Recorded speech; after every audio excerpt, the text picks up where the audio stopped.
Morning, everybody. Tough act to follow with the debate. We're delighted to be the platinum sponsor here at the inaugural SJA event. I also want to thank our other technology partners that are amongst us driving this industry forward, and of course, you all opting to spend the day with your peers and with us. And I don't know about you, but I actually, I work in an AI company. I've been thinking about AI for a long time, and I've got a lot of AI fatigue. So I'm going to try to break this into three parts that I hope are at least moderately useful.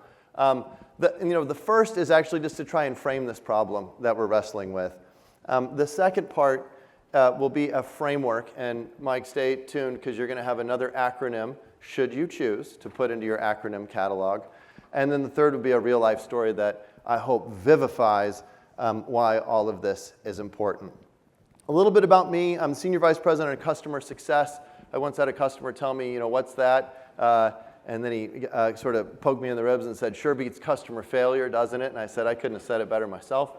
But I help our customers go on and modernize their physical security operations with Ambient, of course, with my great team and our entire company. I've spent most of my career in the cyber world. I'm a relative newcomer to physical security. The analogs are so incredibly strong, but I spent nearly a decade at the national laboratories and then transitioned into a series of companies where we were up against nation-state actors working hand-in-hand with multinational companies to do that. Same rules apply in the physical world, except now every time I come into a building like this, I'm constantly trying to think how I'm going to break into it. Okay, so pop quiz. There's no right answers here, but I would like some audience participation. How many screens can a human security operator effectively monitor critically before they would miss a critical threat? Who has an opinion here? Two? Four? One? Two? So there's none. That always is usually some smart, intrepid soul will go zero. That's right. That's a little aggressive. But I like all these answers. For me, it's one, but with focus. That would be my opinion on it. That humans, we're mostly just water and a few neurons rolling around. It's hard to stay focused, especially with our phones dinging all the time, et cetera. So let's establish the strengths of both humans and machines. What do humans do well?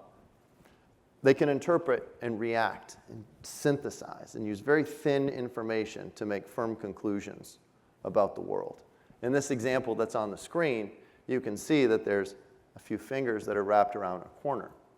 AI today, most systems might recognize those as three disembodied fingers wrapped around a corner. Very literal. Our human brains would see that and probably not only say that's almost assuredly a human, but something that might be a little bit creepy.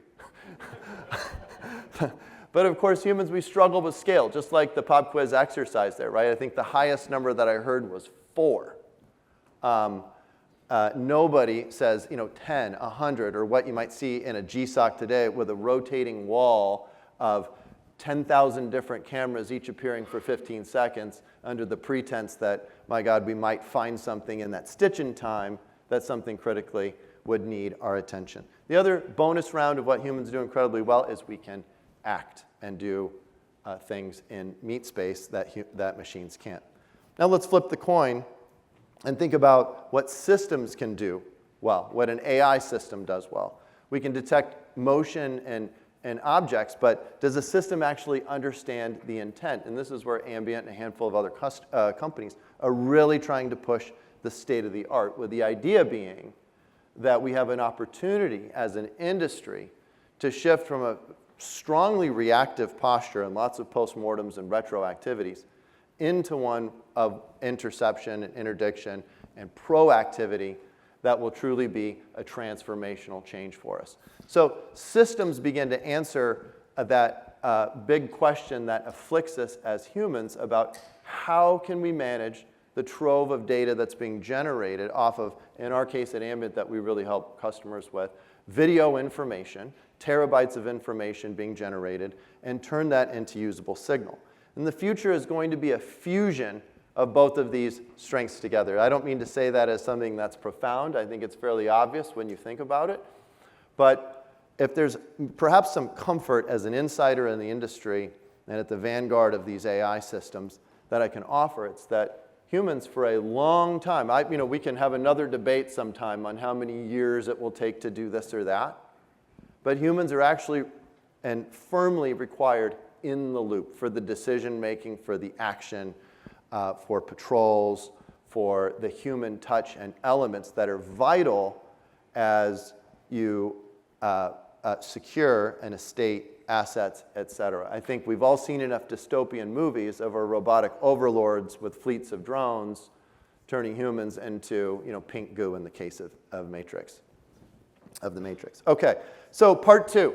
And the title of this quick presentation is going to be Distinguishing AI Hype from Impact. So hype, part of that fatigue, even though it was overshadowed by a few important events, in 2020 is when GPT-3 was released into the world. So GPT-3, for those unfamiliar, was essentially the underpinnings of what 2 years later, in 2022, hit the consumer market as ChatGPT. And henceforth, forever and ever after, we've been using AI to, write our emails, research our trips to Italy, and, in my case, generate AI headshots that can hide my imperfections from the public world, at least a few of them on my face. So a framework. You can take this home. You can think about it. Mike, if you'd like, Actia, you could make a mnemonic out of this as well, A-C-T-I-A, but we think that these are 5 critical components that you could apply to the evaluation of any system, any solution that purports to have AI in it, and figure out whether it's worth your time and attention. And let me just briefly walk through a few of these. Automation, when I think about that in the context of physical security, you're thinking that we must offload this work, combat scale, and not just be doing the detection layer, but transitioning humans into action in an automated way with still some of the right countermeasures so that everybody's not running off chaotically. Speaking of chaos, this is where the context is so critical. Let's take a person loitering outside. Should they be there? Should they not be there? How do you do this also in an ethical way to fully contextualize the situation and then say, this is situational awareness, or this is a rising threat level that now requires us to step into some type of countermeasure or workflow. Transparency, for anybody who's adjacent, and some of our presenters earlier, no doubt in the government world, we're thinking about compliance, we're thinking about the fact that if AI is a spooky black box, this will be much harder to adopt and meet the privacy requirements, especially in the EU, but also here in the state of California, for example, has strong laws. So where there's transparency by design and privacy is considered, and security and facial recognition opens a whole other can of worms. That's another presentation. Those are vital components to any AI system.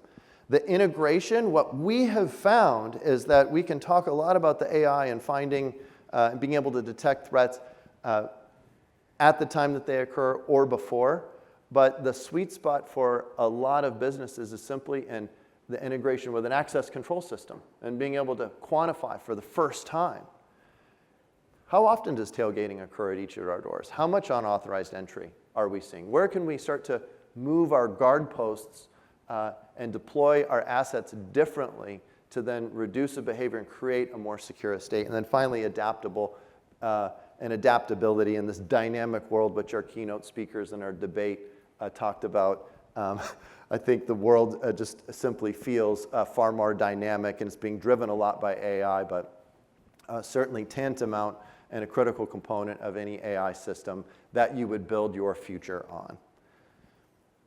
Finally, let's talk about a real thing that happens. So this is, to set the scene, this occurred at a remote industrial campus in the Pacific Northwest. The owner of said remote industrial campus, if I told you who it was, everyone in this room would know the name. There's a manufacturing facility at this site. This was on Memorial Day, so public holiday here in the US, in the middle of the night. So think about this as security leaders. Some of those circumstances and how that changes the context and the ability to respond to an event should it occur. And a common benchmark of thinking about if something bad were to happen, you're still looking at maybe a 10-minute, a 15-minute, maybe a 5-minute response time period, just working as a benchmark. But this is what actually happened. So we've wherever the screen is right behind me here, this is a reenactment using AI of what was actually captured. But there was a disposed battery. It was disposed of improperly, for what it's worth. Perhaps the day prior, perhaps a week prior, we don't know. Put into a dumpster that then imploded or exploded, forget which is the right word, and created a literal dumpster fire. Sometimes you can't make this stuff up. Our system detected both smoke and fire emanating from this dumpster, and our customer told us that they had were able to dispatch the event in seconds, and within 3 minutes, emergency personnel were dealing with it. In a traditional system, without that level of detection, and again, this is across their global estate, we're talking tens of thousands of cameras. It's an intractable problem for a human to have caught this at 3 in the morning on Memorial Day. You'd have to get so exceptionally lucky to find that. They would have said, without that smoke penetrating one of our buildings and setting off a traditional smoke alarm, or by happenstance, a drive-by to occurred, who knows what the extent of that fire would have been, and that's a real game-changing moment. Okay, so we're around the rest of the day. Very easy to find. I'd love to have conversations with all of you. Once again, thanks to SJA, thanks to all of you. If you loved what I was saying, you're about to get me on a panel. So stay tuned for that. And then, Mike, I'll turn it back over to you. Thanks for listening. Thank you.